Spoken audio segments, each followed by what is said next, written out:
In the two tests that we're going to show you, you're going to get a clear picture of the difference between those who process blood sugar normally and those who are insulin resistant. When you really see this, you'll know why those of us dealing with insulin resistance simply cannot eat the way others can.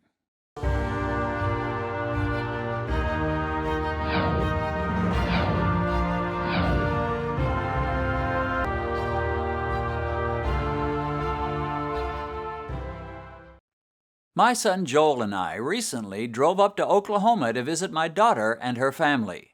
While we were there, I had to do a couple of blood sugar tests. I thought it might be a great chance to contrast a high-carb food with a low-carb food. Now, my daughter Joy and my son Joel are both in their 30s, so they're not the age where they should have to deal with insulin resistance. Still, they both talked about having episodes where they felt a bit faint, and I wondered if they did have any blood sugar issues. They agreed to eat two very different types of bagels. A normal bagel first, with over 50 grams of carbs, and then in the next meal they ate two low-carb bagels that Joy and I made from scratch. In the morning, their fasting blood sugar levels were good. They ate a large high-carb bagel after testing themselves, and then 1 hour after finishing, they tested their blood sugar once again. After that, we sat down to talk about it. Okay, so we've had kind of an interesting couple of tests. Joel, we started with you, and tell us what you started at your blood sugar after waking up in the morning and not eating anything. I started at 83. 83, which is really good. You really could hardly ask for anything better than that. Joy, how about you? I was at 91. 91, which is not bad. It's actually good. If I got a 91, I'd be real happy. I normally am a little over 100, which is not so great. And so we had a bagel, 53 grams of carbs, 2 are fiber, so you can deduct those at least 51 net grams.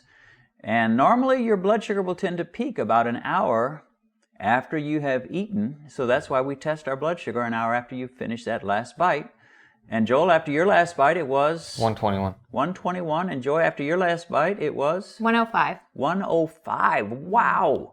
So you both have had incidents where you felt lightheaded, you felt a little funny, and it made me think maybe you have a little bit of insulin resistance. But if you do, you had some great numbers today. How do you feel about that? I feel better knowing that I made a difference in what I'm eating, on a normal day-to-day basis. Yeah, and Joy? I was shocked. I thought that it would be higher. So. What kind of number were you thinking you might see? Maybe like 125 at least, or 130, 40. Well, 125 would have still been good. Mm-hmm. So really, you almost have to get into the 150s or more before it starts becoming problematic. You guys are not old, so you should have good numbers, and you do have good numbers, so that is a good thing. We're going to try again with a couple of bagels that are a little different. These are going to be low carb, but the fact is, if you can handle a high carb bagel like you just did, then you can surely handle low carb bagels. Now, I didn't take this test because I had tested myself on this exact same bagel just not maybe a week ago, and mine went up to 189. So 189, 121, 105 were the peaks. So it's pretty easy to tell who's the one with the insulin resistance and got a few blood sugar problems, right? Mm-hmm. So anyway, appreciate you participating. You can go to bed tonight and sleep well, knowing that you are not diabetic, not even close to being diabetic, and just eat healthy, and you shouldn't have any problems for a good long while, if ever. So thank you for being a part of this, and we'll see what happens when we try those low-carb bagels. Okay.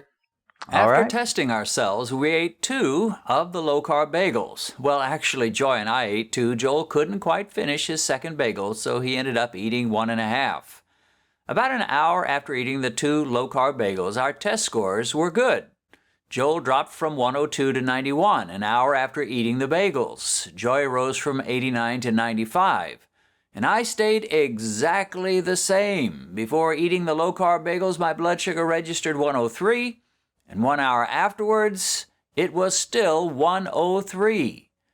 There are a couple of points to be gained from this experiment. First, with the low-carb bagels, we all did fine.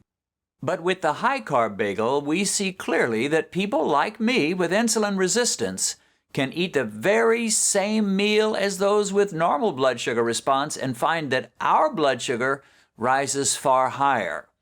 While Joel's blood sugar started at 83 and peaked at 121, and Joy's started at 91 and peaked at a scrawny 105 after that high-carb bagel, mine was a whole different story.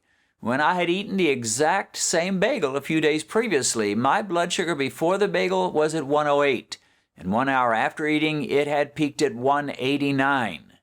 Now, your first reaction to this may be to say that just doesn't seem fair. Perhaps not, but as the saying goes, it is what it is. And this is precisely why I have to govern what I eat far more strictly than people like Joy and Joel, who are not insulin resistant. To get the same kind of results as them, I have to eat much more moderately than they do when it comes to carbohydrates. But the truth is, I don't mind. I'll gladly pay that price for good health and normal blood sugar levels.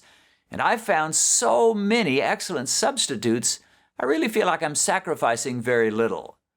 Concerning the low-carb bagels, which Joy and I baked, I'll have to be honest. They aren't bad, but they don't taste much like bagels. They taste more like a cheese biscuit than a bagel.